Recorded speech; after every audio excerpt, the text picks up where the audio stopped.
And here it is, farro salad, spelt in English. It's ready for barbecue party. Try it!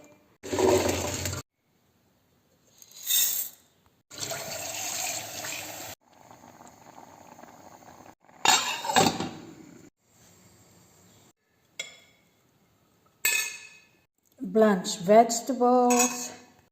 Canned tuna is an optional if you're vegetarian. Fresh chopped parsley. Of course, if you have salt, you must have pepper.